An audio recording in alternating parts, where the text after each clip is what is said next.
Have you ever thought about a world where everything is exactly the same, except you don't exist? This is what Goner Kid said to me after I stormed through the underground with a stick. I was then completely overwhelmed by sands until I closed the game, and with just how much I was getting tossed around by the weakest enemy, I reset the world and tried again with better items. I made quick work of Undyne before returning to that lonely spot on the docks, except my old friend wasn't there. It was almost as if he didn't exist. This occurrence is known as a fun event. Each time you reset the world of Undertale, a hidden value between 1 and 100 is chosen, and depending on that value, you have a chance to encounter one of these fun events, and I wanted to see all 11 of them. I started my quest in the ruins, where unfortunately, no fun events can occur, so I just had to speedrun past Toriel and force my way into the snowy forest. Snowdin holds the crown for the most number of fun events in one area, being 5, and for the most part, all you have to do is push through the cold and keep going forward. In the room with the Papyrus Sentry Station, you have a small chance to receive one of 2 phone calls if your fun value is between 40 and 50, which I unfortunately didn't get. But after completing a few more puzzles, we are given a word search that holds the next fun event, but only if your fun value is either 56 or 57. Expectedly, mine was not, so I headed into Snowdin Town to check the next spot. This one's the most common of them all, with it occurring if your fun value is between 2 and 39. And it shouldn't surprise anyone that this was the first event I got. I reset the game to reroll my fun value, and you know what that means. We gotta get through the ruins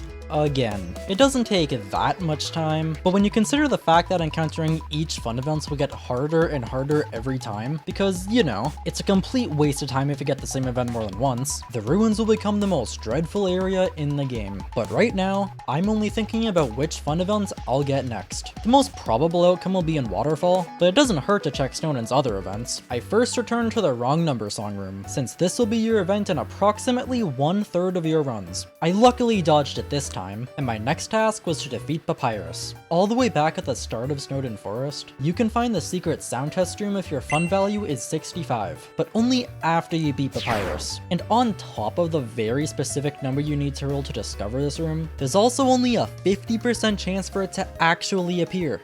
This is gonna take a while. Our only option now is to head into Waterfall, where I didn't see a single event. But what about Hotland? I've been playing Undertale for just over 8 years, and I have never once seen any of the Gaster followers. And this run was no different. Almost an hour after the first, and I've made 0 progress. I wish I could say this wouldn't happen too often, but on top of the increasing difficulty of the fun events, there's also a chance that none of them will appear at all. It's still early in my quest though, so I reset one more time and sprinted through the ruins once more. On every subsequent run, my first priority after leaving the ruins is checking for the Wrong Number Song, because if I skip this step, I could go through the whole rest of the game not knowing it was futile. And let me just reiterate, on every reset, I have to go back through the ruins, and the Wrong Number Song will occur on roughly 1/3 of your attempts. The ruins take about 8 minutes to clear, and when you add it all together, you get the worst area in all of Undertale. I've always said that I dislike Snowdin for their constant dialogue mashing, but not even 2 hours into this recording, and the ruins have already stolen the trophy for my least favorite area. And apparently this game loves to see me suffer, because it gave me the Wrong Number Song 2 runs in a row.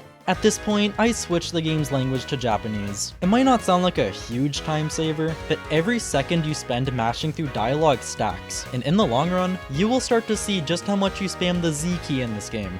Thankfully, the RNG gods decided to spare me from the Wrong Number Song this run, and instead, they made me go through the entire game just to find out there was never a chance I'm making progress. Or maybe I did get the right fun value for one of these 4 events, and I just missed the 50-50. Or in the second Gaster follower's case, 1 in 5. Yeah, I'm already regretting my choices. If there was ever a time I needed a friend, it was now. I didn't know how much longer I could go without another event. At the very least, I dodged the Wrong Number Song, so I guess that counts for something. But when it's past the 3-hour mark and you still only have 1 out of the 11 fun events checked off, you can't help but feel disappointed. But that's when I remembered the reason I began this quest in the first place. And there he was, my old friend waiting on the docks for the world where we both existed. Our time together may have been short, but it gave me the motivation to proceed with my mission. Even if my next run was cursed by the Wrong Number Song, giving up never once crossed my mind. I'm honestly a little glad that I haven't gotten the other Snowdin events yet, because it will save me a lot of time later if I can get the ones in Waterfall and Hotland first. Speaking of Waterfall, I actually came across Clam Girl in this run, putting my progress to 3 out of 11 fun events found. But don't let the sudden progress fool you. These 3 occurrences are the top 3 most common, and as we are well aware, getting them again is a complete waste of time. I went into my next run expecting to get nothing done, but shortly after entering the Snowdin Forest, I heard the sound of my cell phone ringing. This was the Alphys call, giving me another fun event to check off in a row. I was feeling good about this day. I thought maybe I could get some rare events, like the sound test room, or even one of the Gaster followers, but to no one's surprise, my next few runs did not go too well. From the wrong number song, to Goner Kid, to the wrong number song, I was starting to go a little insane from doing the exact same thing for over 6 hours. Like, I don't want to see your face, Goner Kid. Leave me alone already. We were never friends in the first place. Apart from the very first run, this recording session was horrible. Every time it was one of 3 things. Either I'd get the goddamn wrong number song again, Goner Kid wouldn't get the message, or I'd go through Hotland just to find out I should have reset back in the ruins. If there's anything good to come out of today, besides the obvious Alphys call, it was me using the punch card to skip part of the Undyne fight and the Royal Guards entirely. But how does that help me find these last 7 events? It was on this day when I asked myself, do I even like Undertale?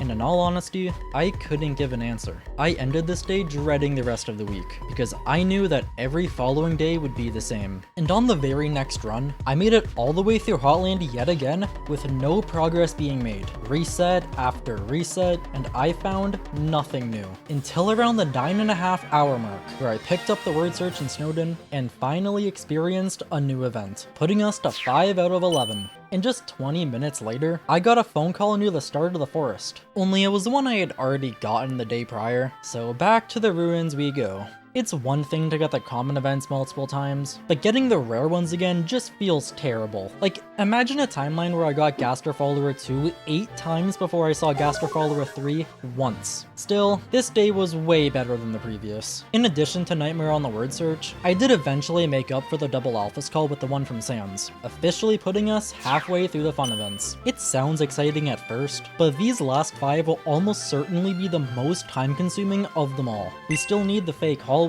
all 3 Gaster followers, and the sound test room, with 4 of those 5 events requiring not just a specific fun value, but also rolling an additional 50-50 or 1 in 5. And after making it through Hotland without a single fun event again, I went against the integrity of the video and checked what my fun value was. There I saw the number 63, the one necessary for Gaster Follower 3 to spawn, meaning that I had annoyingly lost the coin flip. From then on out, I told myself that once I had found the fake hallway, I would check my fun value at the start of the ruins. While it may be disappointing to not find these last few events naturally, I simply don't have the patience to commit 900 hours to this video. And besides, even if I have the correct fun value, we all know by now that it doesn't guarantee I'll get the corresponding event.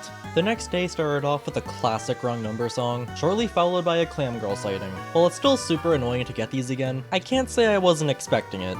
At least I haven't seen Goner Kid in a while. But would you believe me if I told you the next run turned out to have exactly what I was looking for? After escaping the ruins for like the 90th time and clearing Snowdin, I survived an encounter with Undyne, took a few steps forward, and there it was. The fake hallway that I was desperately trying to find. Unfortunately, I didn't get the 10% Gaster door, but who cares? Because now instead of spending hours going through Hotland just to find nothing, I can spend hours continuously resetting the game until I get the correct fun value.